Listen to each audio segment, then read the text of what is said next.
Buenas tardes, bienvenidos a una conferencia, la última conferencia del proyecto Forasteros.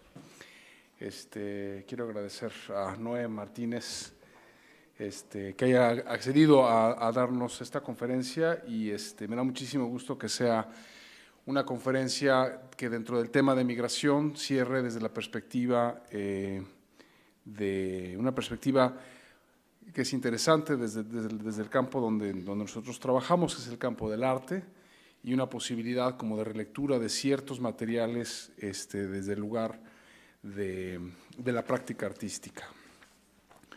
Forasteros es una intervención en proceso para el vestíbulo del museo que evoluciona cada semana, basada en conferencias, películas, imágenes, historias, obras plásticas, en un proyecto que nos permite poner sobre la mesa el tema de la migración.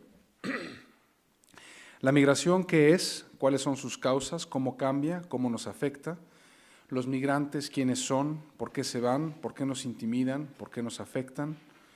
Un fenómeno complejo que afecta a múltiples aspectos económicos, sociales y de seguridad que impacta nuestra vida cotidiana en un mundo que está cada vez más interconectado. Un término que abarca una amplia variedad de movimientos y situaciones que involucra a personas de todos los ámbitos de la vida y de todos los antecedentes posibles. Informarnos y sensibilizarnos no solo en cuanto a las problemáticas en general, sino hacia los individuos. Apuntes para plantear dudas, generar respuestas y reflexionar de una manera crítica sobre una realidad humana que nos involucra a todos.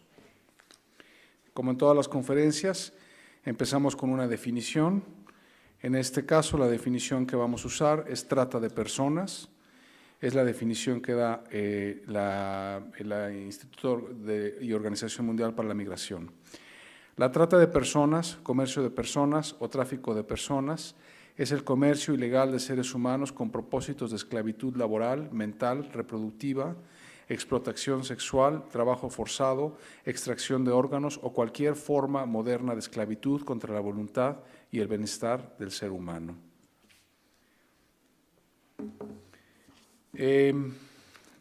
Forasteros de migrantes, refugiados y exiliados, conferencia Las cosas vividas antes de nacer, Noé Martínez, artista.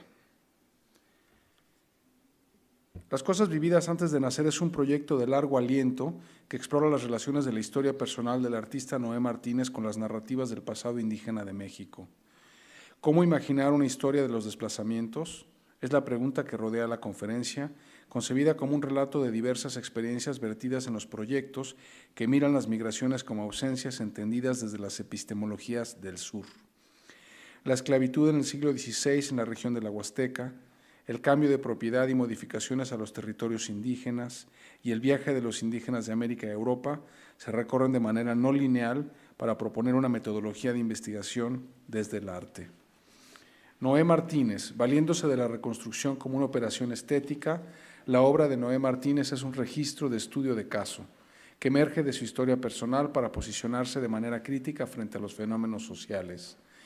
Temas como el lenguaje, la historia de la invasión europea en el siglo XVI, la reelaboración y reivindicación étnica en los procesos políticos actuales de los pueblos indígenas de México, y el potencial político de la memoria circundan las reflexiones de Noé Martínez, quien cuestiona la elaboración e interpretación del pasado común. Por medio de la recopilación etnográfica, investigación de campo y el estudio de archivos, Noé Martínez genera planteamientos artísticos que reconstruyen afecciones y circunstancias ideológicas desde la fenomenología de la imagen y el objeto artístico.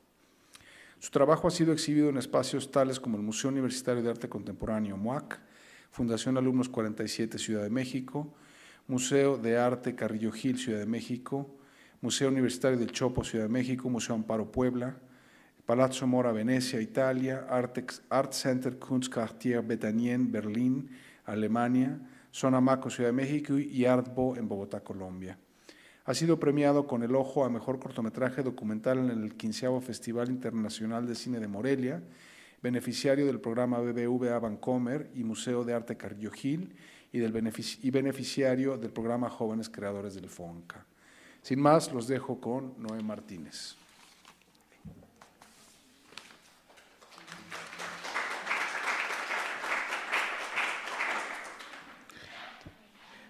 Hola, buena tarde. Gracias a Rafa, gracias al museo, a todos los involucrados con la preparación de todo el proyecto Forasteros. Creo que es un tema para mí muy importante, creo que es muy pertinente para todos y para el presente pensar, como la pregunta que anunciaba Rafa, cómo hacer historia, memorias o reflexión de los desplazamientos en muchos sentidos.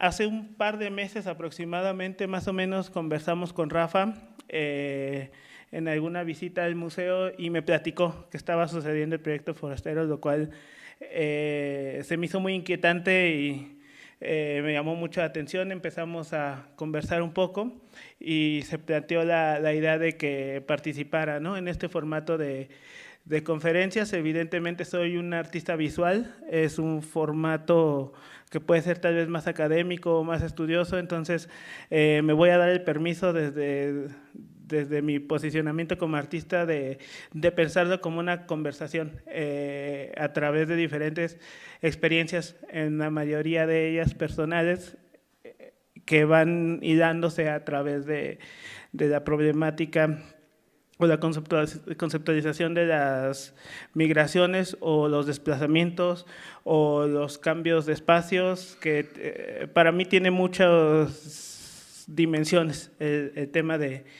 migrar o de moverse de un lugar a otro. Soy artista visual con ascendencia familiar indígena huasteca, de habla náhuatl, de la zona de San Luis Potosí. Y eso ha sido no difícil, sino complejo más bien, de escarbar para mí mismo. Voy a dar como esta introducción para tratar de explicar de dónde parto, porque para mí es importante posicionar los afectos en un lugar dentro de mi investigación. Soy un artista visual, pero la investigación es la parte medular de mi trabajo. Investigación a veces tiene que ver con tal cual sentarme a leer y leer, a hacer visitas de campos, esquematizar información, proyectos que pueden ser larguísimos, pequeños, piezas que van sucediendo, pero que también se van guiando mucho por la forma intuitiva. No hago una tesis, no hago libros, hago material sensible, hago exposiciones, hago piezas de arte, pero que están codificando momentos de mi investigación, que por lo regular va guiado desde una intuición personal y desde problemas que tienen que ver mucho en mi constitución como persona. Hay un concepto que me viene a la mente y que creo que es importante mencionarlo ahorita, que es la ecología de saberes. Es un concepto de las epistemologías del sur, de Boaventura da Sousa Santos, en donde la ecología de saberes es un sistema en donde varias formas de conocer, entender y hablar del mundo, de la historia, de la memoria, van dialogando desde una igualdad, en donde puede estar el diálogo de las personas que trabajan en el campo, con el diálogo de los intelectuales, con el diálogo de los antropólogos, la historia oral a la par de los libros de historia, a la par de los archivos. Y para mí es como el arte puede estar dialogando a la par de los antropólogos, de los especialistas, a partir de esa ecología de saberes, ¿no? Esto nada más para explicar cómo posiciono mi trabajo. Regresando al tema del origen de lo que hago, tiene que ver con algo muy personal y tiene que ver cómo constituyo mi identidad. Cuando estaba en la escuela, en la Esmeralda, mucho del material que empecé o con el que me formé tenía que ver con pensadores que no me daban a mí mucha solución de lo que veía o de lo que estaba pasando. En lo personal, mi familia es huasteca de San Luis Potosí. Yo nací en Morelia y me tocó el momento de la guerra contra el narco, y cuando yo leía a Harold Foster y Benjamin Buckley y Michel Foucault y Deleuze, no terminaba de darle nombre con esos conceptos a la violencia que estaba viendo. Creo que soy una generación que vio transformar a Morelia, y estoy hablando de un desplazamiento súper pequeño, empezando ya con el tema de las migraciones, que era moverme de la Ciudad de México a Morelia. donde las realidades estaban cambiando y se estaban mutando, ¿no? Como entrar entre la escuela y entre Morelia, y ya es un desplazamiento chiquitito que ya genera dos formas de realidad. En esa búsqueda que tenía también estaba pensando mucho de identidad, entonces empecé a darme cuenta hasta esos momentos, muy tarde o muy temprano, no sé, cómo estaba tan presentes remanentes de un México indígena, que yo en ese momento lo estaba viendo como partículas, pero que también era una forma cultural en la que yo me estaba, o en la que me estaba desarrollando familiarmente, o con la que me formé, ¿no? El tema de los sueños, la relación con los muertos, la herbolaria para tratar varias cosas, la forma de relacionarse con el ambiente, estaban presentes en mi vida cotidiana y no me daba cuenta porque no había puesto los ojos en esa forma o en ese momento de mi vida, ¿no? Entonces empecé a indagar a mi familia, justo por qué terminaba yo naciendo en un lugar diferente a su comunidad, por qué yo hablaba español y no hablaba la lengua, por qué me hablaron de pequeño una lengua que ya ni mi familia se acordaba y mucho menos yo. Entonces, lo primero que empecé a trabajar es una recopilación de la lengua que hablaba mi familia, que posiblemente hablaban mis abuelos mejor que mis padres, pero que mis padres lo tenían fragmentado, y empezaron a surgir mucho trabajo de campo. Mi primer trabajo de campo es mi propia familia.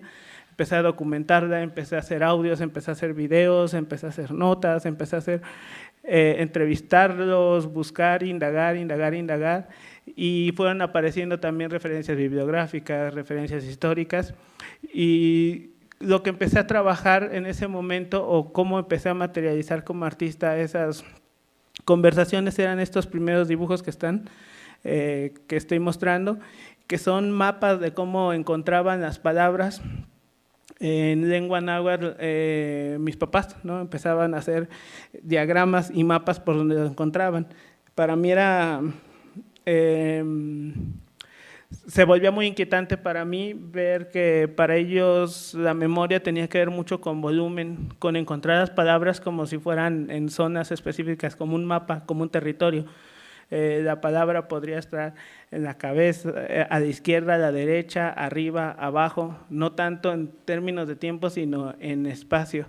Y estos dibujos los trazábamos con ellos, y así es como empezaron a aparecer las primeras palabras, ¿no? Voy a irme un poquito rápido en esta parte, que para mí es importante platicarla porque es cómo empiezo a interesarme por esta problemática. Los dibujos se volvieron estas gráficas que yo doblaba. Pensaba mucho en que la lengua era un fragmento. Cuando empiezo a trabajar con mi familia me doy cuenta que justo estas movilidades, estos desplazamientos provocaban una fragmentación cultural. Yo estaba viviendo de alguna forma fragmentos de una cultura que ellos vivieron o que adaptaron a Occidente, ¿no? Entonces estaba pensando mucho esas palabras como fragmentos, y mi forma de trabajarlo era generar dobleces en estas gráficas y volver a fragmentarlo. Después aparecieron estos objetos que partían de estas primeras imágenes que luego eran fragmentos y luego se volvieron objetos porque queríamos concretar estas palabras en objetos. De alguna manera logré juntar cerca de 60 palabras, que era como una síntesis de lo que se lograban acordar mi familia de su lengua, de náhuatl, de la variable de náhuatl que ellos hablan en su comunidad o hablaban, y se generó esta serie de objetos con la intención de pensarlos, si no permanentes, sí tener algo físico que pudiera concretar la experiencia del lenguaje y que pudiera a partir de ahí poder recordar más palabras, ¿no? Lo imagino mucho porque de repente los instrumentos para labrar en su comunidad tienen nombres en náhuatl, y al tocar los objetos deduces cómo se llaman otras palabras, ¿no? Entonces lo que eran estos objetos eran detonantes para poder encontrar otras palabras, ¿no? Este es la pieza. Y después de esto, estas piezas pasaron hace algunos años, me preguntaba como quiénes eran los huastecos, básicamente, así una pregunta muy, tal vez muy infantil, pero muy básica para mí, muy importante.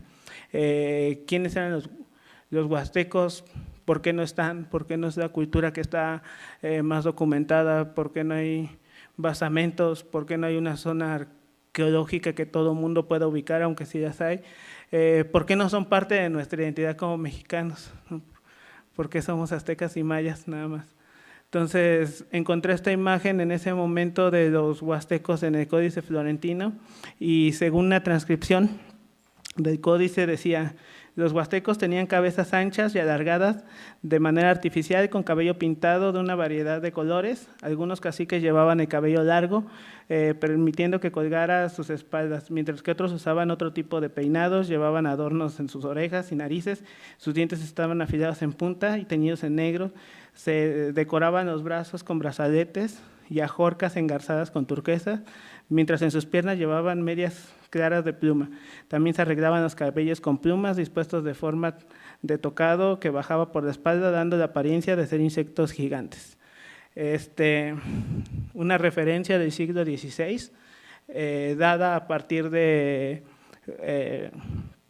por lo que se supone, o por lo que suponen los historiadores, a partir de testimonios de sobrevivientes de la conquista del altiplano, no de la, es una visión de los habitantes del altiplano sobre los huastecos.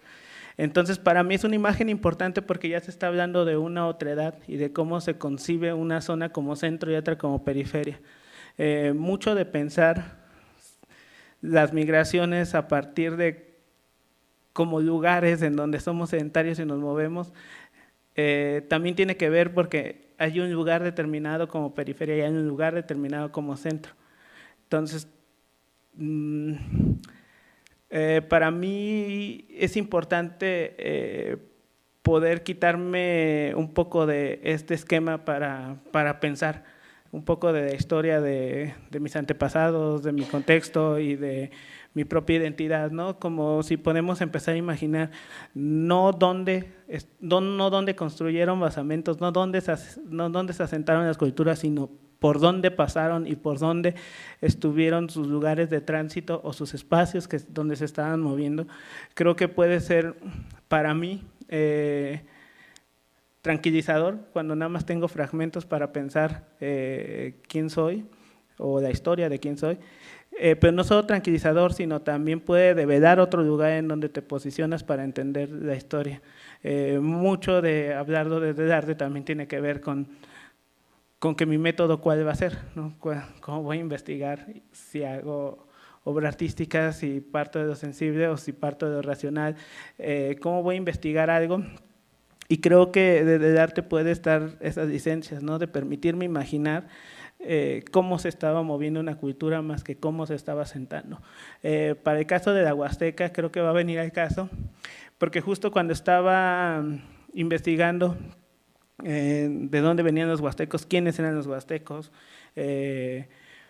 por qué mi familia es culturalmente huasteca, que ahora puede ser Tenec o Pame en términos antropológicos contemporáneos, pero por qué culturalmente son una cosa y por qué lingüísticamente son otra, por qué hablan náhuatl y no hablan la lengua de los huastecos, pero sí tienen la cultura de los huastecos, ¿no? ¿Qué desplazamientos hubo? ¿Qué culturas entraron? ¿Quiénes dominaron? ¿Quiénes nombraron? ¿Quiénes pusieron los nombres a las cosas, los idiomas de las cosas y por qué pasaba, ¿no? Esta es la referencia para mí muy, muy temprana, son el siglo XVI, el momento de la conquista, los primeros documentos que hacen los españoles. Por eso mismo, para mí es muy importante esta imagen. Ese era el mapa de la región de la Huasteca. En esa época, mi familia es de esta zona. Entonces ya es un mapa más contemporáneo que ya lo ubica con los nombres actuales, ¿no? Volvemos a esta zona, cerca de Xilitla, la cabecera de donde es mi familia es Coscatlán, su comunidad se llama Calmecayo. Empezando a buscar más documentos me encontré una historia, bueno, me encontré un poco de qué había pasado con la Huasteca cuando llegaron los españoles. La Huasteca fue la provincia del Pánuco y fue la provincia del Pánuco. En algún momento Cortés fue el encargado de esa provincia y después llegó Nuño de Guzmán. Nuño de Guzmán es un personaje de la conquista muy oscuro, también es el conquistador, mal empleado el término, pero lo voy a usar, el conquistador de la región purépecha, y es el personaje que estaba a la sombra de Cortés, y hay una serie de litigios y cuestiones a través de ellos dos, de Hernán Cortés y Nuño de Guzmán. Nuño de Guzmán está en la Huasteca de 1518 a 1533 y es intermitente. Llega y tiene un nombramiento como gobernador residente, luego como gobernador no residente y luego regresa otra vez como gobernador. ¿Qué pasa cuando Nuño de Guzmán llega a la Huasteca? La Huasteca no tiene minas en esa zona, llega con encomenderos, pero no hay cómo trabajar la tierra, no hay ganado, entonces el recurso que había a la mano eran las personas. Cortés ya había secuestrado y esclavizado y tratado con mucha gente, o lo que contemporáneamente llamamos trata de personas, en aquel momento era comercio simple y llanamente. Y cuando llega a Nuño de Guzmán esto toma unas dimensiones alarmantes que en algún momento cuando en 1533 la misma corona manda a hacer un juicio de residencia contra Nuño de Guzmán, del que es absuelto, pero que puede estar demostrando cómo se agotó la población huasteca entre 1518 y 1533. Esta es la carta de Nuño de Guzmán desde Toledo, donde lo nombran gobernador en el 24, en el 18 ya 1524, 1518 ya estaba en la Huasteca. Estas son licencias para traficar esclavos. Esto es archivo de Indias en Sevilla.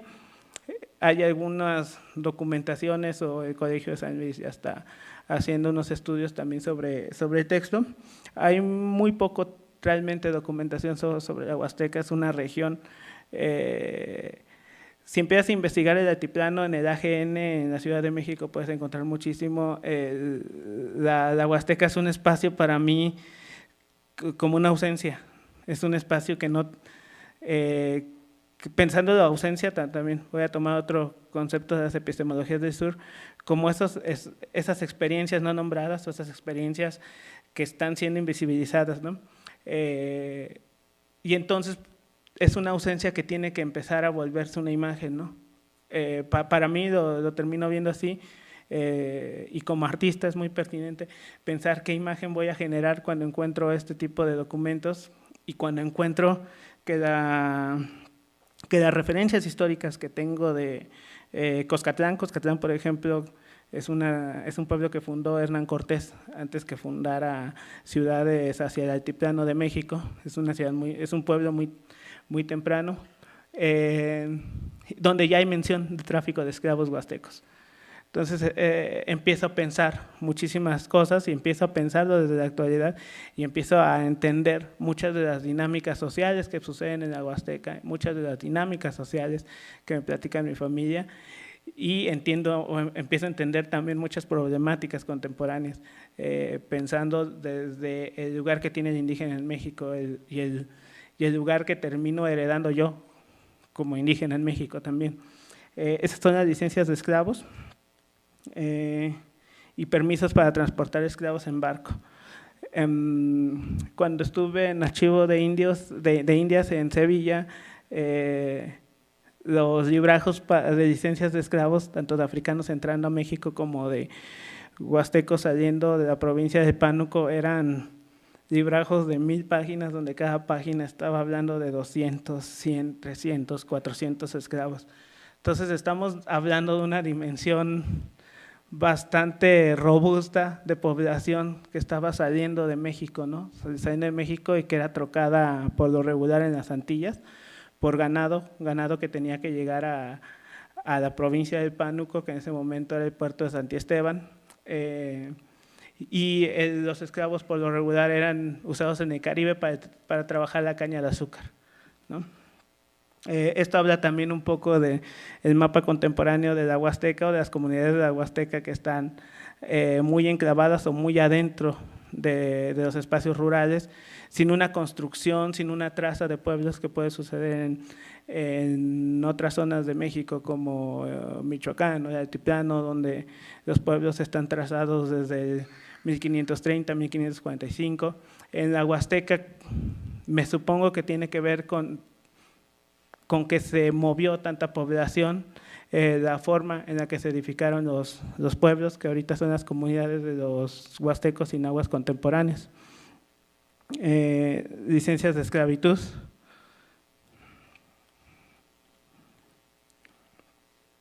Otro documento que también empecé a trabajar son las visitas que hizo un escribano que se llama Gómez Nieto. Ese es un documento más que circula más, por así decirlo. Esto sí ya lo puedes ver y lo puedes ver traducido. En estos documentos pues está esta cosa que hay que paleografiarla, se intuyen cosas, intuyes números, intuyes fechas, pero el contacto en sí con el documento también se vuelve muy potente, se vuelve muy… Tener en las manos un papel que estuvo siendo testigos de mover a 500 personas, que estuvo siendo testigo del destino de 500 personas metidas en un barco, de repente la parte física del material también está hablando de algo, ¿no? Creo que desde el arte, que tiene cierto anclaje en la física de los materiales o cierto anclaje desde la fenomenología del material mismo con el que después se generan piezas de arte, entender el material mismo, el papel, la humedad, lo que tiene en sí el contacto de la piel con el papel, para mí fue una experiencia muy potente y que te está hablando de muchísimas cosas. Sin pensarlo como metafísica de los objetos o metafísica de los archivos, si hay una forma de conexión hacia un pasado que está en el espacio físico y en la experiencia física de tocar los materiales. El otro documento de las visitaciones también habla de lo mismo, hablaba de tráfico de esclavos y de cómo interrogaban a los indígenas para que dieran cuenta el cacique de cada comunidad, de cada pueblo, qué estaba pasando con ellos, a qué se dedicaban, a qué producían. Las visitaciones eran documentos de corte administrativo que hacía la corona española en una zona específica en la Nueva España para saber cuánta gente había, qué se podía producir, qué estaban haciendo, verificar qué estaba pasando con la evangelización, qué estaba pasando con el tema de español, qué estaba pasando con los encomenderos, porque hay como dos dimensiones de estos documentos. Hay una dimensión que es la mirada desde España, en donde la esclavitud está prohibida muy tempranamente, pero la esclavitud sigue sucediendo acá.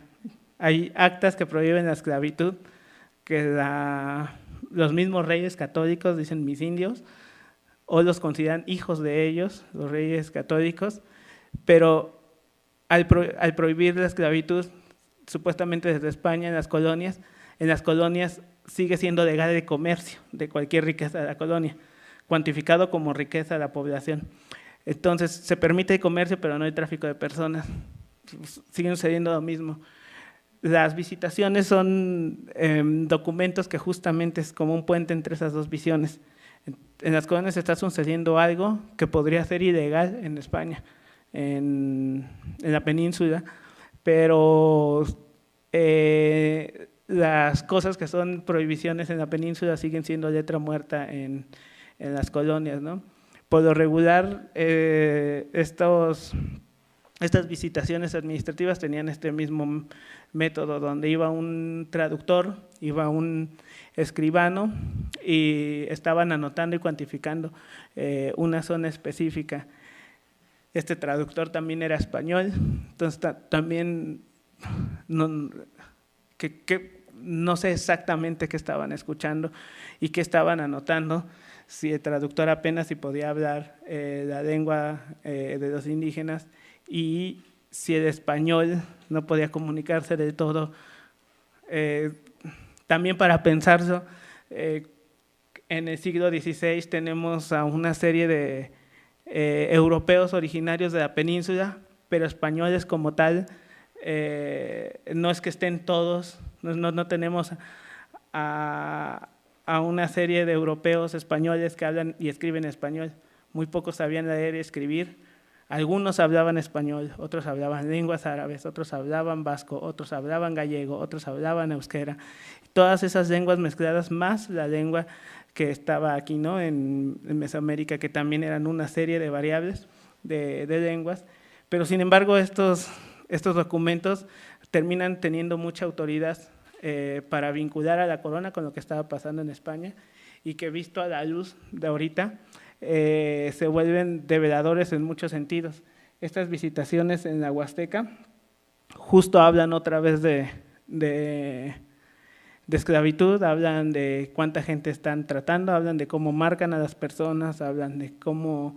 y al tener un corte administrativo, por lo regular hablan de pleitos legales, ¿no?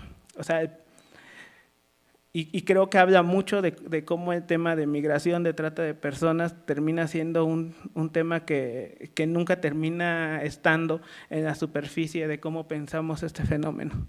En el siglo XVI no estaba la discusión entre esclavitud versus abolir la esclavitud, sino estaban discutiendo por qué pasó con mis 200 esclavos que me heredó mi marido, o qué pasó con mis 300 esclavos que tú erraste, o por qué estás errando a gente tan pequeña de 8 años, de 10 años, de 12 años, o muchos de los documentos no cuantifican a mujeres, ancianos ni niños, aunque sí hayan sido traficados, ¿no?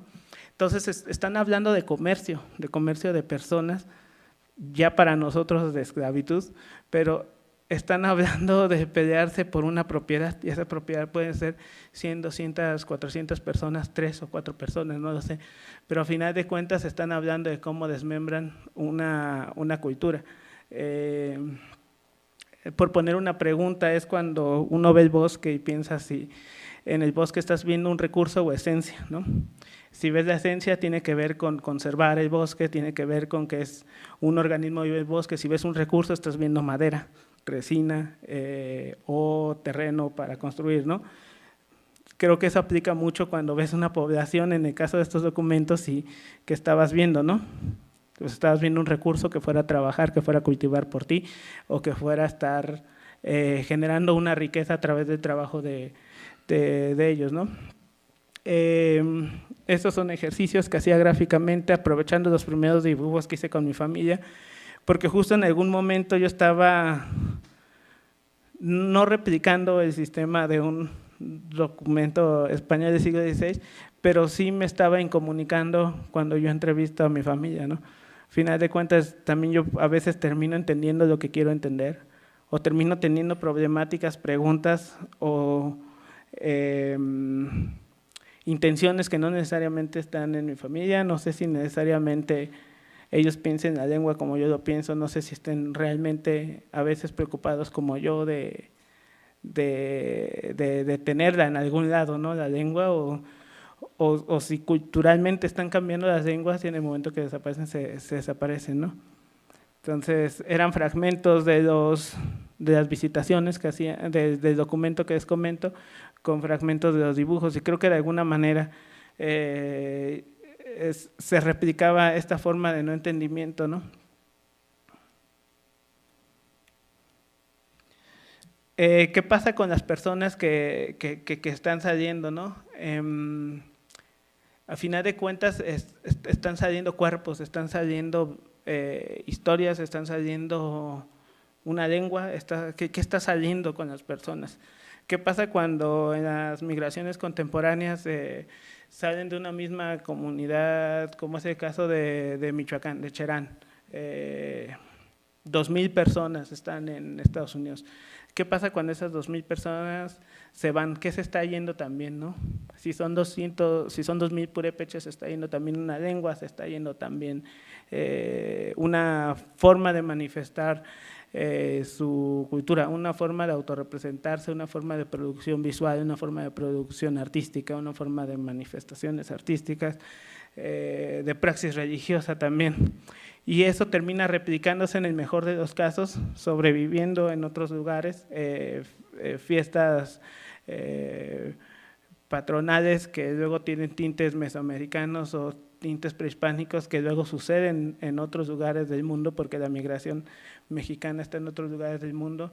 Termina sucediendo eso en el mejor de los casos. Sucede también en el caso de muchos africanos en Europa, en Francia, o en otros lugares donde ves luego replicado la forma de vestirse u otras cosas que a final de cuentas son fragmentos de lo que eran antes.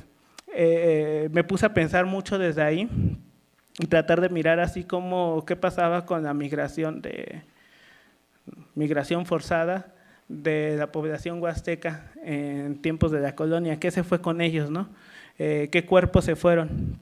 La mayoría de las referencias, pocas, muchas que hay, son cuerpos que por lo regular estaban marcados, que tenían este tipo de decoración. Esto, desde la primera imagen que está en el Florentino, tiene estos tatuajes, tiene decoración corporal. Y eso se va repitiendo en las figuras arqueológicas también de la zona. Están estas imágenes, estas imágenes, estas imágenes, estas imágenes. Esas imágenes también se vuelven para mí una forma de escritura, de decodificación, o una forma de, si se vale decir, un ideograma, una imagen que habla de un concepto, ¿no? O que es un concepto que es usado en una comunicación colectiva, ¿no? Estas imágenes se vuelven estos signos o forma de escritura no alfabética, y esto lo tenemos migrando. Esto lo tenemos moviéndose, esta decoración, estos tatuajes, esta calificación, se termina acabándose, o se terminó acabando, a lo mejor los tiempos verbales no los estoy usando de la mejor forma, se terminaron en el Caribe, se terminaron en otro lugar. ¿Y qué pasó con todos estos? Porque evidentemente estaban decodificando una experiencia de la vida a través de un cuerpo, ¿no? Para mí todo esto terminan siendo muy importantes, no pensando en que voy a salir de aquí y me voy a tatuar todo esto para revivirlo, pero sí me habla de unas cosas que yo no estaba viendo, sí me están hablando de una forma de entender otras cosas, y que en el mejor de los casos, o sabiendo de entender, me va a dar una respuesta para un problema contemporáneo, o para un problema que tiene que estar o que tiene que resolverse en el presente o proponer en el presente. El tema de ampliar la mirada se vuelve para mí muy importante, porque si no estamos viendo esto aquí, si no estamos viendo que esto podía estar decodificando una experiencia y que se fue porque salieron los cuerpos, entonces también va a ser parcial mi mirada cuando vea las formas de generar identidad con el cuerpo, con su presencia en este sistema de migraciones. Lo pienso mucho como entendemos esta pluralidad, ¿no? O sea, México termina siendo un país plural, donde la palabra plural es muy poco mencionada, donde el entendimiento de qué significa la pluralidad es muy, muy pequeño, que sin embargo esa es la experiencia. Somos un país plural, tal vez no somos una república como fue entendida y como fue constituida nuestro país. O sea, somos varios Méxicos en uno solo, y que constituimos una cosa, un sistema que se vuelve una nación, pero no necesariamente verde, blanco y rojo somos todos, ¿no? Entonces creo que hacer este recuento para mí es un ejercicio de ampliar la mirada y de rescatar de esa ausencia que mencionaba en un principio, de esa historia no contada, de ese espacio, de ese territorio también no visto, de ese hueco de años, de esos 1518, 1530 33 no son ni 100 años, pero es un momento crítico para mí en donde algo está desapareciendo y se está generando un hueco en el muro temporal, se está generando un vacío en una línea de tiempo y ese vacío como artista se vuelve una doble responsabilidad de llenarlo, ¿no? En ese vacío, ¿qué imagen hay? ¿Qué imagen queda como rendija de luz y se va de la analogía, ¿no? Sí, ¿qué imagen se va a volver tangible y comunicable esta experiencia de estar pensando los archivos, de estar entrevistando a mi familia, de estar viendo la arqueología, de estar haciendo este recuento de dibujos? ¿Cómo voy a llenar ese hueco si es que termino llenándolo yo o no? Porque a veces hay la falsa modestia de que el arte no lo está haciendo y para mí sí tiene un poder muy profundo el arte para crear imaginarios en espacios donde no los hay, donde no, hay una imagen no hecha, no pensada, no producida, no sociabilizada, espacios de ausencia. La Huasteca en el siglo XVI es un espacio de ausencia y la Huasteca tal vez ahorita lo sigue siendo. La gente sigue desplazándose, la gente se sigue moviendo por el tema que conocemos, las ciudades versus el desarrollo del campo, aspiraciones que a veces no son solamente económicas, tiene que ver con aspiraciones culturales o aspiraciones culturales occidentales heredadas, pero sí es un espacio de ausencia. Cuando empecé a trabajar o más bien cuando estaba pensando los documentos, estaba trabajando un proyecto en una plataforma que se llama Proyecto Líquidos, una plataforma de proyectos que suceden fuera de los museos, y yo decidí trabajar la investigación que tenía en un formato oral. Estaba pensando cómo podía hacer un formato oral, pero cómo podía poder hablar de estas experiencias en un nivel más amplio que el mismo museo, y generé una serie de cápsulas de radio o intervenciones en la radio de la Ciudad de México que hablaban y daban noticias que se generaban a partir de los documentos que trabajaba, ¿no? Ahorita voy a poner estos audios, nada más para platicar el contexto en el que sucedían. Tú estabas escuchando la radio a diferentes horas, por lo regular tratábamos que fuera al amanecer o las primeras horas de la mañana y las últimas horas del día hacia atardecer noche, y estabas escuchando la programación de la estación de radio y en algún momento cortaba sin aviso y entraba un audio de Radio Imaginario, se llamaban así las cápsulas, y te hablaban de una noticia del siglo XVI, haciendo ahí como un juego de tiempo.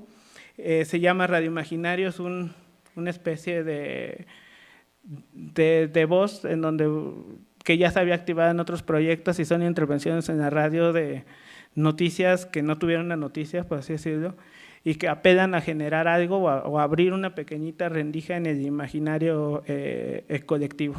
Entonces voy a poner algunos de estos audios.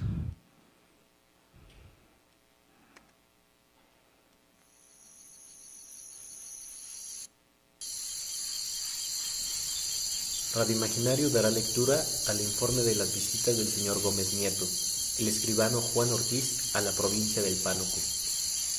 En Anahuatlán, Juni dijo ser el principal de dicho pueblo. Fuele preguntado si sabe que el emperador nuestro señor lo envió a esta tierra para que la gobernase y tuviese en paz y concordia. Dijo que él no conoce al rey de Castilla más de lo que ha oído decir a cristianos. En Texupexpa, Panchao, señor del dicho pueblo, dijo que había salido del pueblo porque tiene hambre, que no tiene de comer. Fuele preguntado de los indios que están en el dicho pueblo de Texupexpa, ¿por qué se fueron de allí? Dijo que por miedo de los cristianos que por allí pasaban, que les tomaban lo que tienen, y especialmente por una de una mano manca que los echó de su casa. En Tamtima, fuele preguntado de que qué manera han sido o son tratados por los amos que han tenido. Dijo que Benito, que les dio palo y los ató 10 días y los tuvo atados en unos patales, que dicen que son de caballo por el tributo que no cumplían con él, y por eso les tuvo atados 10 días, y que cuando los ató, los vio Chuy, pascual de dicho pueblo. Radio Imaginario transmite solo cuando es necesario.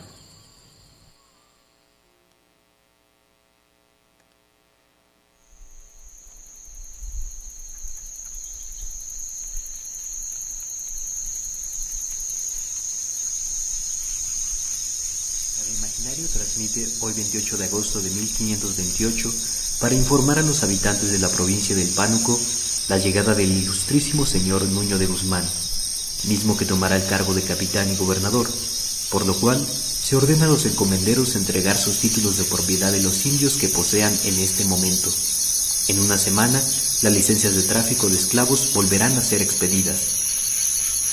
Se ordena a los naturales que no sacrifiquen ni hagan los otros ritos ni ceremonias en sus casas, ni cúes que solían hacer. Si hallarles en los dichos actos, se les hará esclavos y serán herrados con el hierro de su majestad, y será la tercera parte para la cámara de su majestad, y la otra tercera parte para el denunciador, y la otra para el juez que lo sentencie.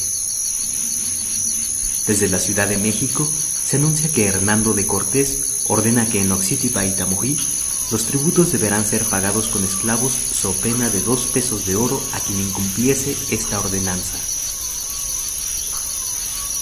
Radio Imaginario se escucha solo si es necesario.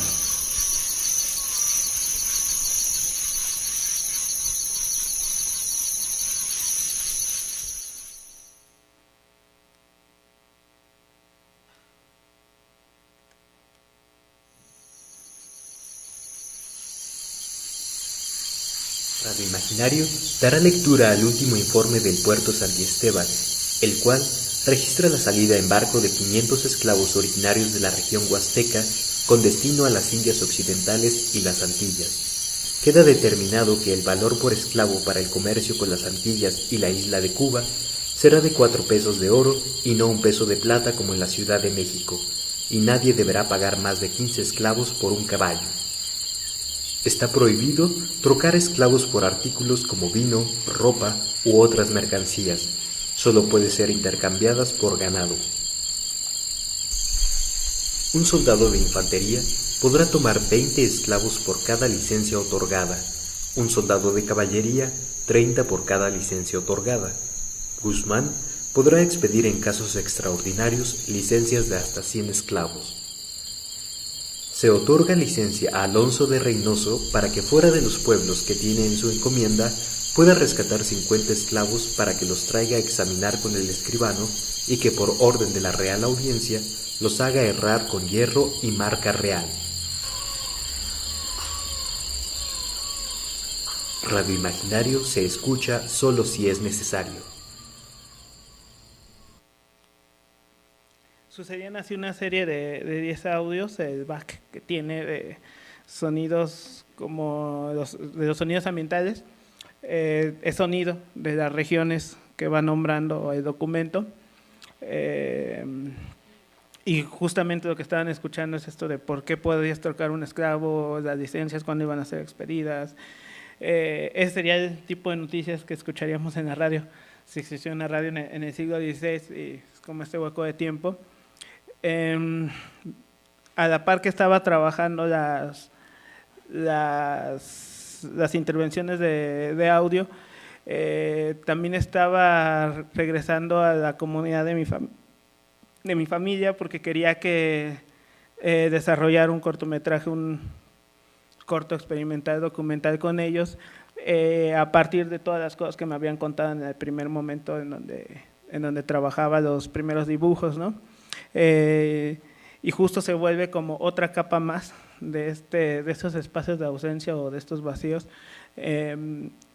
porque cuando empezamos a trabajar o pedía que grabáramos en los lugares que ellos habían, que me habían platicado, los lugares que eran importantes o que estaban connotados en la niñez de mis papás, toda la comunidad la habían movido en los 80s como el último cambio de propiedad cuando ya pudieron vender territorios comunales en la Huasteca, ya los pusieron a ser ejidos escriturados. Le pidieron a las personas que para hacer la traza del nuevo ejido y que pudieran tener esas escrituras, se mudaran a un espacio distinto, muy cerca pero distinto, y entonces todo lo que me habían platicado, los espacios, la escuela, la casa de mi mamá, la casa de mi papá, los abuelos, se volvía otra vez selva, ¿no? Lo que le pedí en algún momento o en una secuencia de esta pieza a mis papás es de que trataran de reconstruir en el espacio donde estaba la casa, y al mismo tiempo trataran de ir reconstruyendo la lengua, o que trataran de estármelo platicando en lengua, ¿no? Entonces había como esas dos capas, y otra vez se vuelve como estar como artista generando un proyecto de cómo se está moviendo una cultura más que en dónde se está asentando, ¿no? Es como si se hubiera roto una olla y los pedacitos se hubieran distribuido por diferentes lugares y estuviera recogiendo pedacitos y estuviera armando una olla que nunca va a ser la primera olla, va a ser una segunda o tercera cosa, pero esa se vuelve valiosa y pertinente en el presente, ¿no? Ese es un pedazo del video, voy a buscar el minuto.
entrada. Parte de esa es que mamá. Está. patio. Sí, mucha Siempre se sala, el que tiene. Siempre se cuatro. Siempre se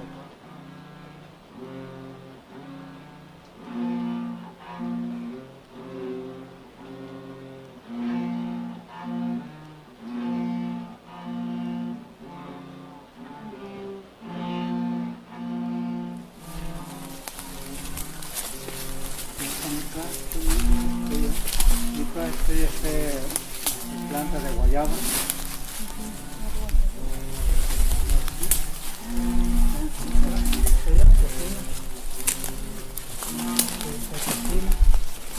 Más grande, lo que son para fogón.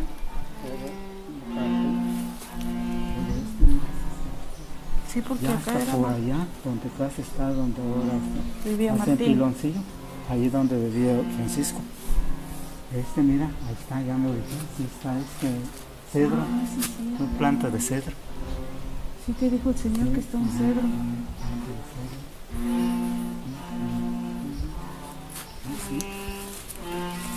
Acá, mira, acuérdate que ya está el otro caminito. No, más bien aquí está, mira. Ya. Ah, sí, es el mismo que sale allá. Es el otro caminito. Ahí estaba la bajada. Y iban a traer el agua, ¿no? Este caso de la Florida. Acá está el otro patio. Era ya la. Este donde papá, que a veces venía hasta acá, que hacía calor. Pues aquí pasa uno y hasta acá vivir. Aquí está el trillito. ¿Quién vivía? Y acá vivía acá. No, necesito que ni Aguacate. planta, ajá, aguacate. Aguacate. Ajá. Este no necesito que ni pues, Y está otro patio. ajá, se da otro patio y se calenica, Siempre se sale. se calenica, estoy abajo. Como parte de la cocina, parte. ajá, enfrente.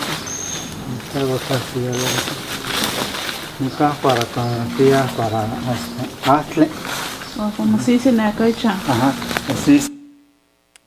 Para mí era estarme imaginando, porque ellos en ese espacio donde solo hay plantas y agua y piedra, sí están viendo una cocina, sí están viendo que allá hacían piloncillo, sí están viendo espacios reconocibles para ellos, ¿no? Y justo es pensarlo como un espacio, porque también es un espacio que ni se está cultivando ni nada, ¿no? Dentro de la comunidad.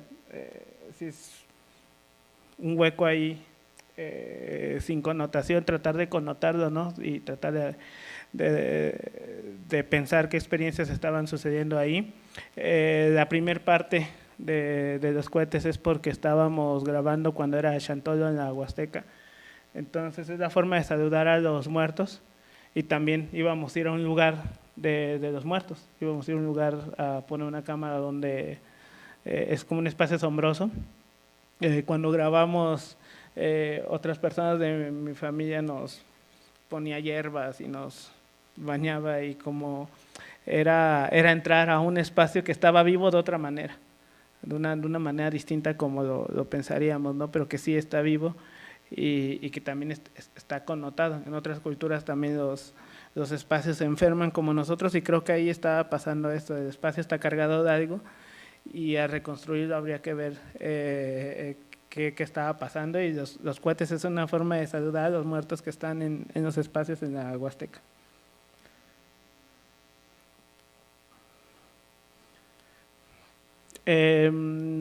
A nivel personal, son la forma en la que terminan materializándose muchos de las cosas que voy pensando, de las investigaciones, del trabajo que hago directamente ahí en el espacio, y de otras fuentes, desde los objetos que pueden estar atrás de una vitrina.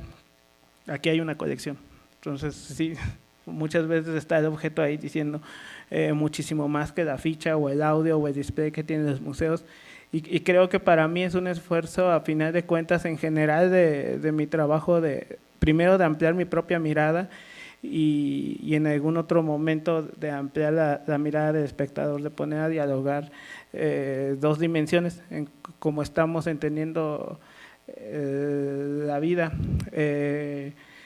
Otra frase de Boaventura Sousa Santos es que el mundo es mucho más amplio que la representación o la concepción occidental del mundo, y creo que estamos demasiado acostumbrados a aceptar la forma occidental del mundo, la forma occidental del tiempo, la forma occidental de pensar el cuerpo, la salud, la muerte, los ciclos, las relaciones con las personas, con los objetos, con las cosas, con las fuentes que generan formas de entender el mundo o conocimiento en sí, ¿no? Con los saberes, también no necesariamente un documento, un libro, un archivo es la única fuente de conocimiento, lo son el paisaje, lo son las calles, lo son los objetos, lo son las conversaciones, lo son las caminatas, lo son muchas formas en donde nos encontramos con una y otra fuente de entender la historia, y de esa historia de la que terminamos siendo un complejo o un ingrediente más ahí, y creo que sin sobredimensionarlo, creo que la mirada termina siendo una herramienta de empoderamiento personal y social. Cuando yo dejo de verte a ti, eres ausente. Si yo dejo de ver mi propia historia, si yo dejo de ver la cultura que me antecede, dejo de existir. Pero también la cultura de ahorita, pero también el presente, pero también el sistema me puede dejar de ver a mí. Entonces ya no existí. Entonces nuestra mirada es una forma muy profunda de empoderamiento, y creo que si en algún momento estaba esta frase en el arte de todos somos artistas, creo que todos somos espectadores, y creo que hay mucho poder en ser espectador. Me gustaría detenerme un poco aquí, había un buen de cosas, pero creo que ya estamos en tiempo. No sé si quisieran ustedes, me gustaría saber qué piensan, preguntarme algo, criticarme algo, si hay un historiador tal vez me quiere precisar algo que no dije bien, todo eso para mí es muy importante. Buenas, pues muchas gracias por la conversación, bueno, por la presentación. Hay una frase que usaste ahorita que me pareció espectacular, que es que en otras culturas también los espacios se enferman, que me pareció una cosa como algo que yo nunca había pensado en eso de esa forma. Tú tenías una idea de cuando vas a ver estos documentos históricos a Sevilla y vas al Archivo de Indias a buscar estos documentos, como buscar este lugar del espacio, digamos, de información para corroborar ciertas ideas que tenías con respecto a esta idea de desplazamiento y demás, y te enfrentas a los documentos. Hablaste de esto un momento como de el objeto en sí mismo tiene una carga importante. Esos documentos estos folios hablan sobre esclavos. Es una pregunta muy extraña, pero ¿estos papeles estaban enfermos? Sí, creo que había momentos donde era insoportable tenerlo en las manos. Por eso hablaba al principio de la ecología de saberes, porque de repente volteaba y en la sala de consultas muchos historiadores, era igual verlo en una pantalla, en un escáner, que tener el físico, y toman apuntes y está, y claro, es otra forma de entender ese material, pero sí a nivel corporal, salía de la sala, salíamos porque fuimos con un hueco en el estómago, o sea, era algo así que salíamos, necesitábamos salías agotado, o sea, yo tenía la sensación de haber caminado mucho o de haber hecho muchísimo ejercicio, era una cosa literalmente con el estómago revuelto, salía siempre con jaqueca. Había algo que transmiten ahí más allá de lo que piensas en algún momento.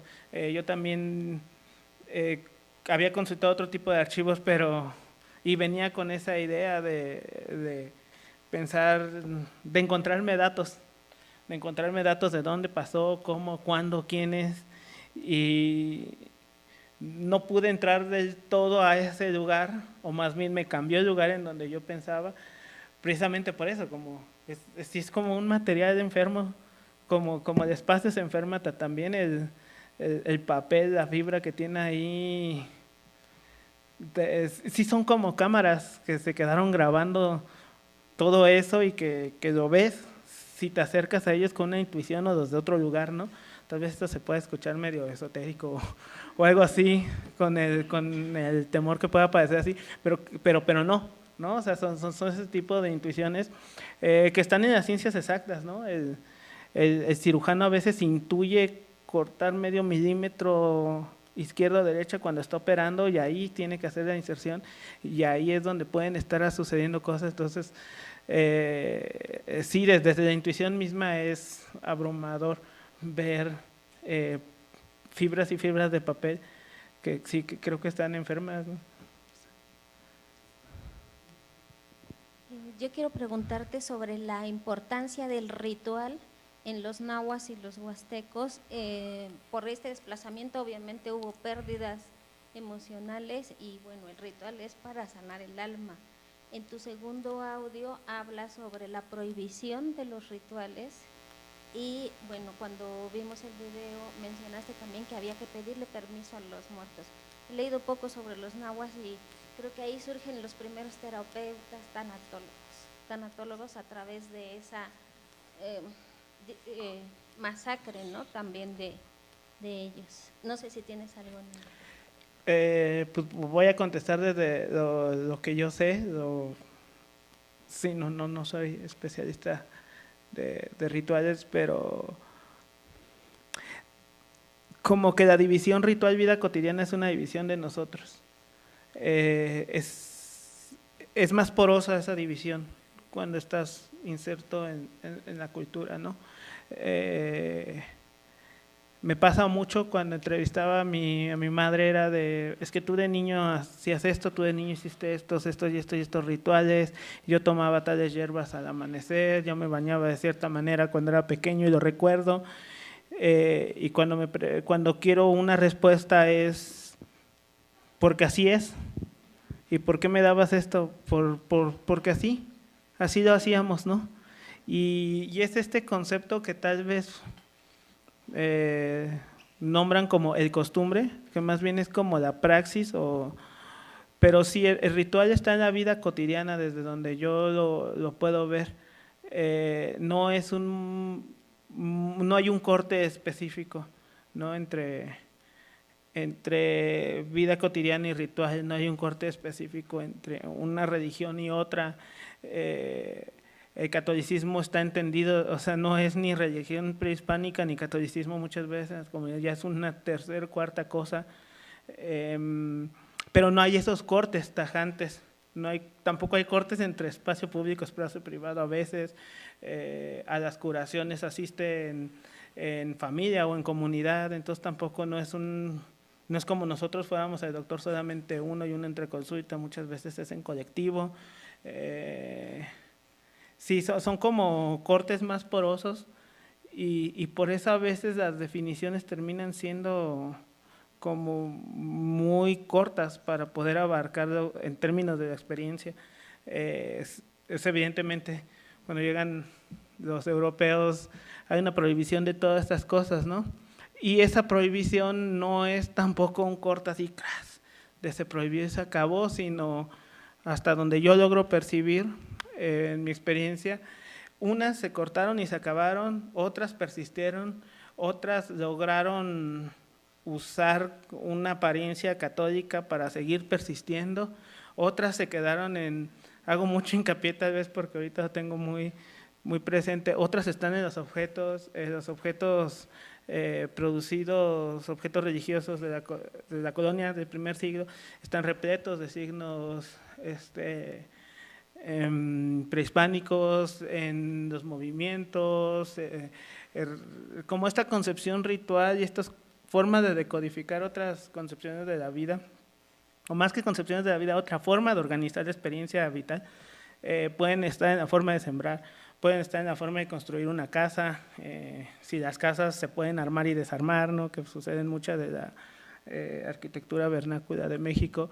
Esas son otra forma de ritualizar la vida, ¿no? Pero los cortes no son tan directos, ¿no? O sea, creo que son más plurales, más porosos. Noé, buenas tardes. Antes que nada, gracias por el conversatorio que acabas de dar.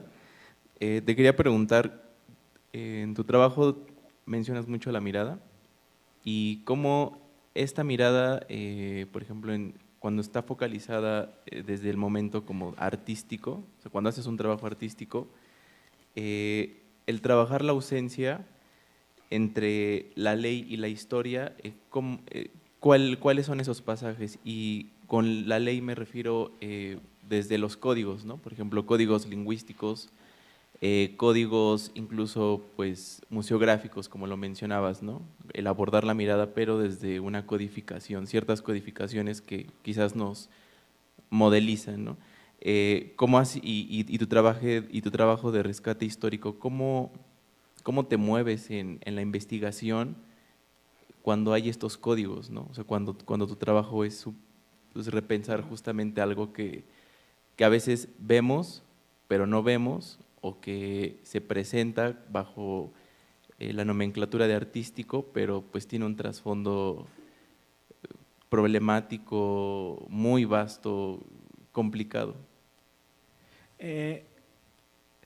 No sé si entendí bien lo que me estás diciendo, voy a intentar contestar y si no entendí bien me corriges, por favor. Creo que entiendo esta idea de ley como esta idea de canon, como de cuadros o marcos para que sucedan cosas, disciplinas, ideas, ¿no? Viene mucho el caso y tal vez voy a explayarme mucho en lo personal porque justo mi forma de hacer arte o mi forma de concebirme yo como artista también de repente es problemática para muchas cosas. De repente, no sé, llevo mucho sin pedir una beca porque yo no puedo, yo investigo antes que producir. Entonces, ¿cómo pido una beca? Me toca disfrazar a veces cosas y como estar entrejugando uno. Para mí ha sido complicado en el contexto, ¿no? No sé si en otros espacios el arte funciona de otra manera, lo desconozco, pero desde mi experiencia, hasta para pedir a veces documentos, ¿de dónde vienes? ¿De qué universidad estás? ¿Dónde estás haciendo tu tesis? Y pues no, soy un particular, y hay que explicar siempre, soy un artista que aparte, ¿no? Tomar una clase como oyente también hay que ir a explicar, ¿no? Y luego estás a veces en el contexto del arte hablando de tu proyecto y la pregunta que muchas veces sucede es, pero ¿por qué no es antropología y por qué es arte? ¿No? Como, tiene que ver o sea, la pregunta viene de quien emite y a veces me está hablando de que tu forma o tu cuadro de entender el arte no está abarcando como yo lo entiendo. Y sí, justamente ahí viene el tema de la mirada, y la mirada tiene que ver con voluntades, con qué voluntad y aspiración tenemos también, ¿no? O sea, si decido ver hasta aquí, hasta aquí, hasta aquí, hasta aquí, hasta aquí, ¿no? Y muchas veces el cuadrante, al menos en muchas experiencias de artistas aquí, ¿no?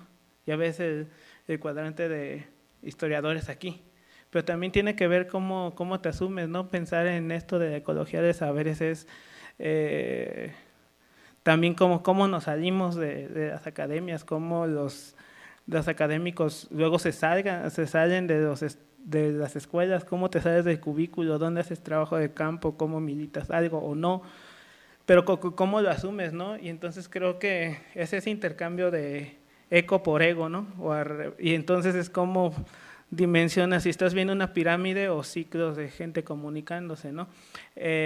Creo que justo es así como o sea, en el trabajo sí termina siendo un video, pero tiene capas y capas y hay un momento de preparar a mi familia para grabarlo, pero luego está un audio sucediendo que es casi una transcripción de un documento duro, pero están sucediendo varias cosas y están sucediendo varias cosas que dependen de varios saberes, que dependen de que alguien con su, que un trabajador o que alguien que siga sembrando me pueda decir si ese espacio sigue siendo útil para sembrar o no, que alguien me pueda tener la paciencia, la voluntad y la intención de escuchar a alguien para saber historias particulares, tener la paciencia de disposición de agarrar el librote y leerlo, ¿no?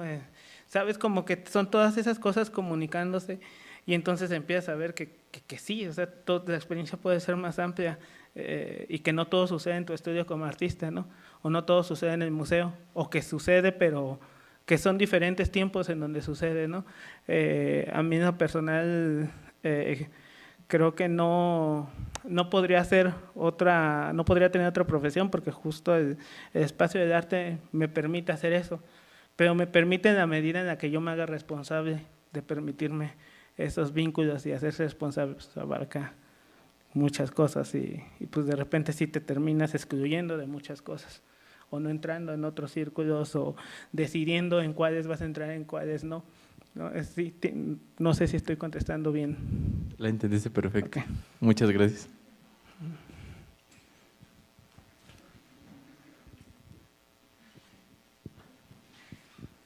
Bueno, buenas tardes, noches ya. Me gustaría felicitarte porque ha sido un muy buen trabajo. Siempre es necesaria la perspectiva del artista. Tengo un par de preguntas. Bueno, quisiera simplificarla en una. Soy lingüista y soy escritor también, valdría la pena decirlo. Me interesa mucho el proceso creativo. No sé qué directrices tengas, cómo lo hagas, porque me interesó la parte de cuando describías las palabras, cuando les preguntabas a los hablantes por las palabras, ellos te decían si estaban abajo, si estaban a un lado. Me gustaría, no sé, escuchar si tienes algún ejemplo en concreto y cómo es ese proceso creativo, cómo lo llevas a la imagen gráfica. Digamos, semióticamente hablando, los signos tienen una motivación, pero vaya, para un artista sería interesante, ¿no? Ver que no es la motivación convencional que hay en el lenguaje. Por una parte, eso, ya que también como tú mismo lo has nombrado con las costumbres sobre todo, hay un concepto también de las epistemologías del sur que es la eficacia simbólica, que es, digamos, estos espacios luminosos, estos espacios sagrados, incluso espacios enfermos, pueden tener efecto para una comunidad, para una cultura, para otra totalmente son cosas ajenas, ¿no? Es el peso de la eficacia simbólica, por ejemplo, en casos muy concretos cuando hacen mal de ojo. Para algunas personas, pues sí, es muy real, ¿no? Es una enfermedad como tal, como si tuvieras gripe u otra. Para otras, pues no, porque no creen en eso, porque pertenecen a otra cultura. ¿Cómo es ese puente? ¿Cómo es esa mediación que tú creas, por ejemplo, en el caso de las palabras, llevarlo al arte gráfico? Ok, en ese momento fue más de prueba y error y como de enfrentarme a mis mismas herramientas de artista, ¿no? De repente, yo en ese momento hacía mucho video, sigo haciendo video, pero se me hizo fácil llegar con una cámara y ponerla enfrente de mi familia y pedirles que hablaran y no sucedía nada. Entonces era como, bueno, entonces o quitemos la cámara, ¿no? Bueno, entonces empezamos a grabar con audio. Era como un laboratorio de tratar de entenderme yo mismo y de entender la persona con la que tenía interlocución y ver con qué medio o qué soporte iba a registrar eso, ¿no? Entonces empiezan a aparecer diferentes maneras, a veces les pedía que escribieran ellos en su momento y luego me dejaran leer, que explorábamos diferentes cosas. Y estos mapas empiezan a suceder así, empiezan a suceder al mismo tiempo, haciendo anotaciones, teniendo una libreta y hablando, ¿no? Muchas cosas suceden en un soporte oral, pero también este soporte oral es como si tuviera varios niveles, varias capas. Entonces de repente sentarte a platicar con alguien con una libreta empieza a salir y salir y salir, a veces sí, a veces no. Fue más, no lo podría poner como si fuera un método, sino más bien como algo que funcionó solamente para ese caso en específico. Tal vez viene el caso de esto que decías, que depende cómo está simbolizado, connotado en una colectividad específica algo, ¿no? Entonces era como algo muy específico, muy de mi comunicación con mi familia en un primer plano, ¿no? Y luego estos se empezaban a tomar diferentes ejercicios formales porque a final de cuentas se termina sociabilizando el trabajo artístico, ¿no? O sea, tiene una vocación social el arte, no social en el sentido de ser positivo o negativo, sino en el sentido de que funciona en colectivo, funciona comunicando, términos muy someros. Entonces, sí, la gráfica aparece como primeros gestos, como algo muy básico, como algo de, si quisiera situar en este mapa cómo fuera, ¿no? Los mapas tal vez esto ayude a clarificar, los mapas también para mi familia son muy raros, son raros para mí, y yo creo que para todos, pero para ellos no. No sitúan los mapas como nosotros, como croquis, como todo visto desde como ojo de Dios que ve todo, sino van haciendo mitades u otra forma de representar en una hoja gráficamente los mapas. Entonces estos mapas tienen que ver con su forma de entender también esos espacios, que no es que sea un croquis y que puedas ubicar la calle, el árbol, no desde arriba, sino están desde otros planos, ¿no? De repente yo les pedía que hiciera mapas de la comunidad antes de ir a grabar y yo no los entendía, pero para ellos es clarísimo cómo llegar a un lado con ese mapa, ¿no? No tengo una imagen, pero bueno, son así, son divisiones de una página y empiezan a darle valores o connotaciones a esos tránsitos que hacen esos mapas. Entonces, las primeras gráficas tenían que ver con eso, sí es muy particular.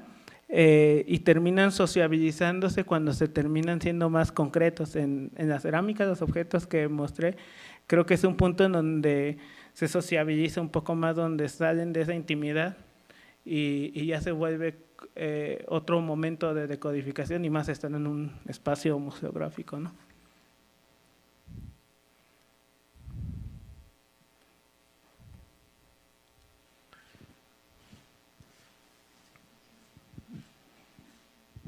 Quería hacer una última pregunta que tenía que ver con el hecho de que estás trabajando sobre la idea de desplazamiento, vuelves mucho a tu familia como una especie de punto de referencia, ese punto de referencia al que regresas tratando de trabajar el tema del desplazamiento, ¿no? Es decir, creo que siempre que uno trabaja el tema de desplazamiento necesita un mínimo punto de referencia para entenderlo.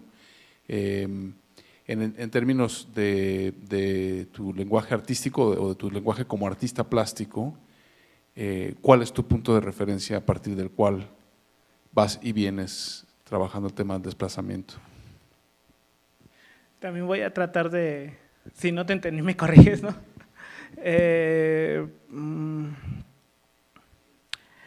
Lo estoy tratando de entender si la pregunta es si tengo una referencia como dentro de la nomenclatura del arte, dentro de… Sí. Dentro de tu práctica, o sea, tú empiezas a trabajar el tema del desplazamiento y usas el dibujo, por ejemplo, ¿no? Usas estos pequeños mapas. Y me pregunto si ese tipo de estructura de los mapas que imaginas son ese punto de referencia en el desplazamiento constantemente, al que vas y regresas, y son a partir del cual mides el desplazamiento, estudias el desplazamiento, sientes el desplazamiento y alteras ese punto de referencia. Eso es lo que pregunto. Creo ya haberte entendido, Rafa. No, creo que es la cámara de video. Dije que no iba a mostrar, pero voy a dejar correr algo en lo que te voy platicando. Creo que a veces es mejor. Pienso mucho en la cámara porque es de alguna forma es una extensión que de repente para mí es difícil sociabilizar, pedir una pregunta, pedir una entrevista, pero a veces la cámara es un medio que vuelve horizontal una relación, ¿no? Porque también yo me expongo cuando estoy atrás de una cámara. De repente para mí es un estereotipo pensar que solamente estás siendo vulnerable, que está frente a la cámara, sino tú también. Para tener un testimonio que establezca confianza, tú tienes que abrirte y tú tienes que primero dar un testimonio antes de darle rec a la cámara, ¿no? En términos de persona a persona, ese es mi primer referente y lo ha sido, yo creo que los últimos 4 o 5 años de mi trabajo. El video que puse es justo donde es la Antigua, la primera ciudad que funda Colón, y según un mapa, no recuerdo el dato del documento, es la primera parte por donde empiezan a salir los esclavos antes de Veracruz. Es un río que es una cuenca que pega con el río Pánuco y pega con el río Cuauhtémoc que comunican en la Huasteca. Hablo mucho de esto porque cuando hice este video, justo estaba intentando trabajar de otra manera. Siempre trabajaba a partir de guión, a partir de escribir, a partir de planear. Y en este caso fue literalmente agarrarme la camarita, irme a Veracruz durante unos días y estarle pidiendo a un señor que te pasea en su barquito, que me llevara y me trajera al mar, ¿no? Tratando de hacer ese tramo, que es donde probablemente pasan los barcos llenos de esclavos, ¿no? Estos barcos como los que están precisamente en el vestíbulo, pasaban por ahí entraban al mar, por ahí se iban al Caribe, y por ahí debieron haber pasado los primeros africanos que también estaban entrando a México. La Antigua es una playa donde desemboca agua salada y agua dulce, y justo cuando estaba grabando era mucho de dejarme afectar, mucho de mover la cámara, mucho de estar ahí, mucho de dejar que se empañara el lente, de estar dejándome afectar. Y creo que esos son los referentes para mí. Creo que cuando prendo la cámara, independientemente de si voy a terminar haciendo gráfica, los mapas empezaron con una cámara prendida, ¿no? Las cerámicas empezaron con una cámara prendida. Mucho de mi trabajo empieza ahí y a veces no uso el material que grabo, pero es un medio donde yo puedo estar viendo y reviendo y reviendo y reviendo y reviendo. Nada más para explicar, los textos que están apareciendo son el tránsito de indígenas de México, de América y Europa, perdón, no necesariamente nada más de México, pero para mí era simbólico este lugar, ¿no? Entonces, ese sería mi referente, por donde entro, salgo hasta ahorita, tal vez me encuentre algún material, alguna experiencia que me cambie la movida.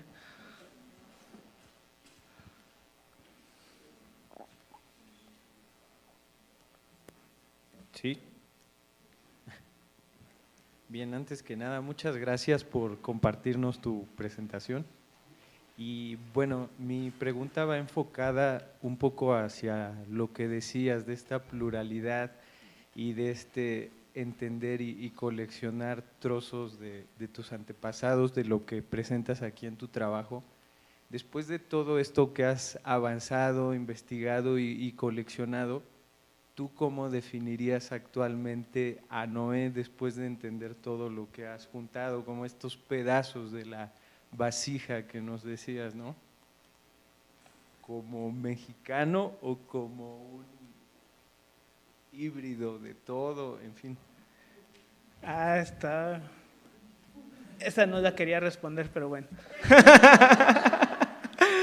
Porque justo como desde el principio estoy situándome en un lugar muy personal, creo que sí es la pregunta de a ver si es cierto que transforma un lugar, ¿no?, de quien lo emite, ¿no? Entonces, sí creo que no puedo, o sea, una parte personal sí está educado como en una experiencia muy orgánica tuve problemas, por ejemplo, para para hablar cuando estaba en la primaria, ninguna primaria de gobierno podía entrar porque no sabía hablar bien, no me podía comunicar bien. Y con el tiempo pues entendí que es porque me hablaron mis primeros años en lengua, y cuando quiero hablar el español, movía la estructura gramatical del español como es la estructura del náhuatl, movía el género de los sustantivos, o sea, presentaba el español en el orden en el que están presentadas las palabras en el náhuatl, y pues eso me dio mucha lata cuando era pequeño, ¿no? Entonces una parte de mí está en esa experiencia, está anclada en eso, pero pues también tengo una educación occidental. Como muchos de los mexicanos soy culturalmente católico, practiquemos o no, ¿no? Es como culturalmente está ese peso, hasta en el más ateo, ¿no? Sí, creo que cada vez me reconozco más como, como un híbrido. Sí, creo que no hay nada puro, y tampoco es que esté pensando ir a hacer rituales o yéndome a vivir a la comunidad de mi familia, no puedo. Creo que me volví un ente, un sujeto que tiene un pie en un lugar y un pie en otro, ¿no?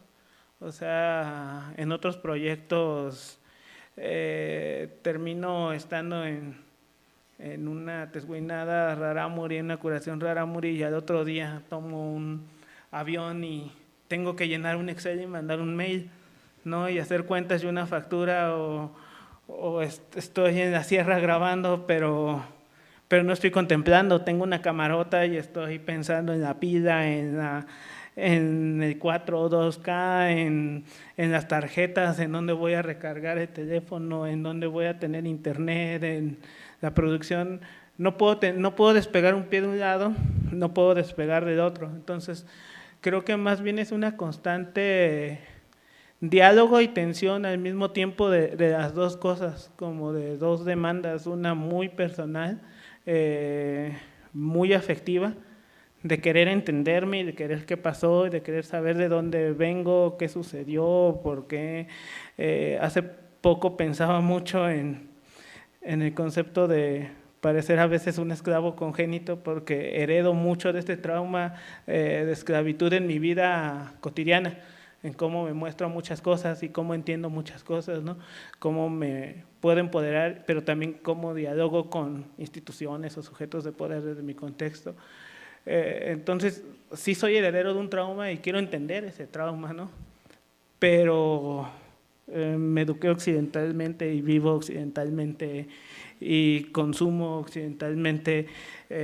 Voy a una comunidad y puedo ir con un especialista ritual y tomarme las hierbas, pero también puedo ver Netflix, ¿no? O sea, no terminan siendo… Y creo que mucho de las narrativas que heredamos justamente parcelan mucho la vida así, o sea, el CDI o el INEGI es… Hablas lengua, eres indígena. No hablas lengua, no eres indígena. Vives en una comunidad, eres indígena. Pero si la comunidad se viste o habla lengua o tiene ciertos cánones para poder ser indígena, o si una comunidad pierde cierto porcentaje de hablantes de lengua materna, ya no es indígena, ¿no? Y luego otra comunidad pone a todos los niños a hablar su lengua para recibir un programa de CEDESOL. O sea, como estos purismos y estas cajas, justamente como ahorita mencionaban, terminan siendo tramposas y terminan decidiendo por ti, ¿no? Entonces creo que a final de cuentas somos sujetos plurales, somos sujetos que terminamos transitando de un lugar y otro. Conceptualmente es muy poderosa la idea de migrante, y concebir que a final de cuentas en mayor medida terminamos siendo migrantes porque estamos migrando de consumir una cultura a otra, de consumir una praxis religiosa a otra, una historia a otra, ¿no? Entonces creo que la identidad no tiene que ver con decidir un cajón en donde vas a estar y lo vas a defender, sino en entender y militar una forma de pensar y estar viviendo o dando respuestas a tu contexto o a tu momento presente a partir de lo que piensas militar, ¿no? Creo que hay más cosas que tampoco es que las tenga claras, ¿no?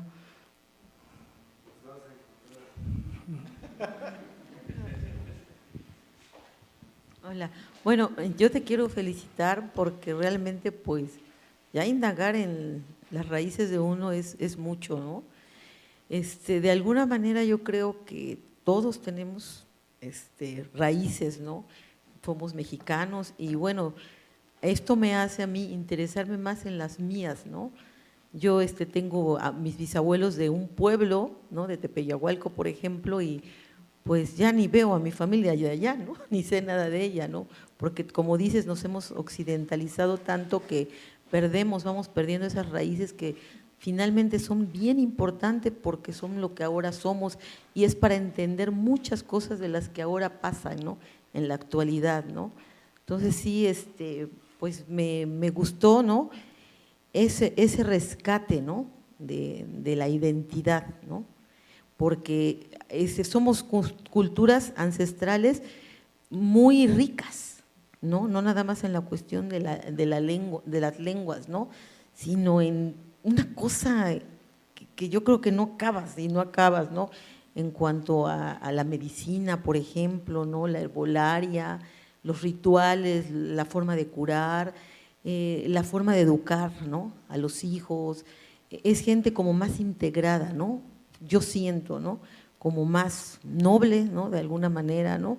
Entonces eso me parece bien importante, ¿no? Porque creo que nosotros como mexicanos somos un país hermosísimo, grandísimo, o sea, que tiene por todos lados de dónde verle y de dónde rescatarle, de dónde estudiar, de dónde saber, y pues me da mucho gusto que tantos chavos se interesen en eso, ¿no?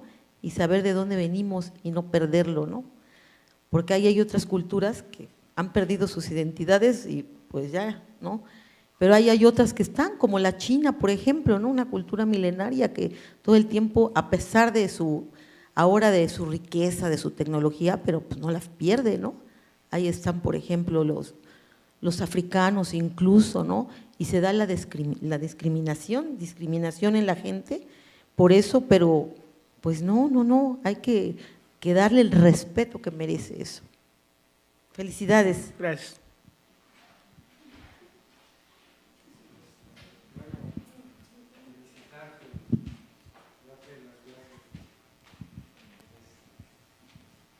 Sí, felicitarte y darte las gracias por toda esta información. Quisiera hacer una pequeña aportación de acuerdo a mi experiencia personal también. Estás buscando tus orígenes y por la percepción que tienes de las energías que se juntaron en un determinado documento, ¿tienes alguna visión? Para los que creemos en reencarnación, las inquietudes que tenemos en la encarnación actual están directamente relacionadas con lo que fuimos en nuestra última vida. Y me inclino a pensar en el contexto actual que está en México, no porque haya ganado López Obrador, pero sí vienen cambios muy fuertes a favor. La gente que tiene miedo de lo que va a pasar es la que no quiere el cambio, la que teme perder privilegios, en fin. Entonces estoy juntando todo el contexto actual ahorita y México siempre ha sido, espiritualmente hablando, está bien visto por las potencias espirituales. La gente tiene un corazón muy especial, que no es fácil encontrarlo. Todo visitante que viene aquí se maravilla del corazón que hay en México. Seguramente tuviste un puesto importante en la organización huasteca. Sí, porque en ese tiempo no es como ahora que los dirigentes eran por dedazo y el que tranza no avanza, ¿no? O sea, el dirigente era porque tenía cualidades que había trabajado desarrollando su espiritualidad interna. Entonces, pues ya el tiempo te dirá, mi pronóstico es que vas a encontrar tu función, vas a encontrar por qué estás buscando eso, se va a acabar ese conflicto entre una y otra. Y estás joven, pues a ver cómo te enrolas en el nuevo México que viene. Felicidades. Gracias.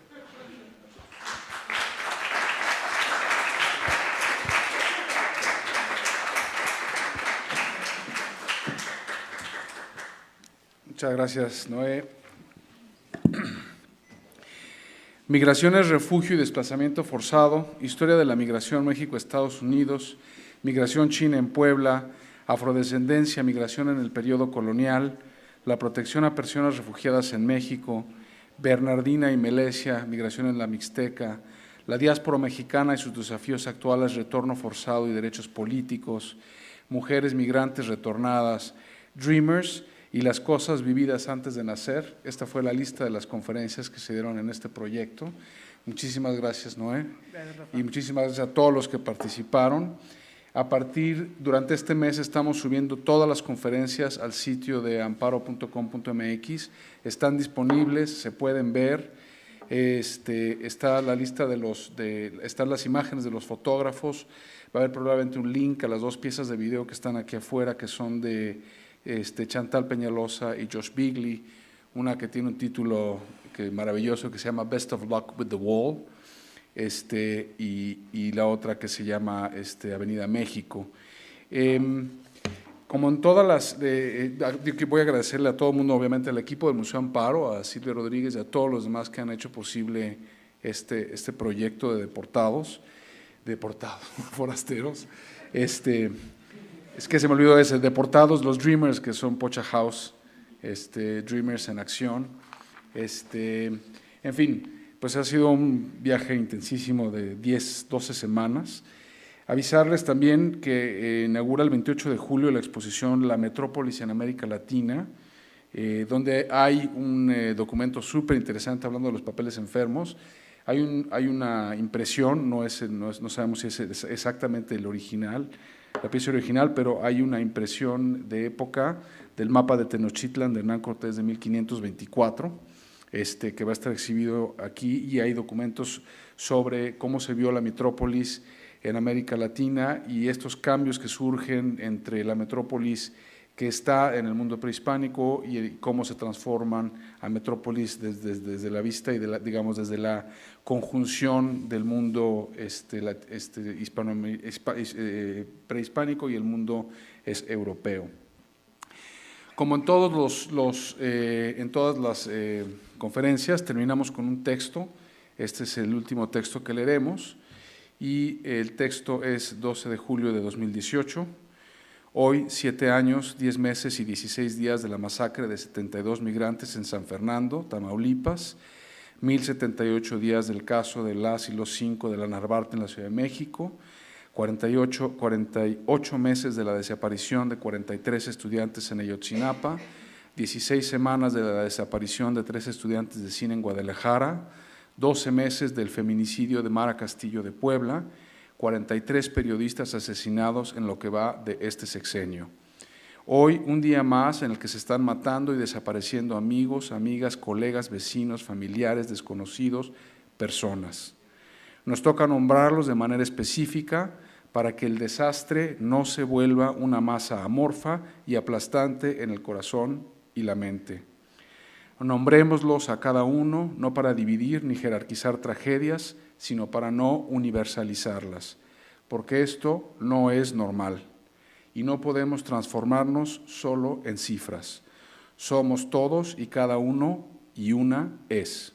Por ello, hoy nombramos a otros 3 de los estudiantes de la Normal Rural de Ayotzinapa: Everardo Rodríguez Bello, Felipe Arnulfo Rosas, Giovanni Galíndez Guerrero.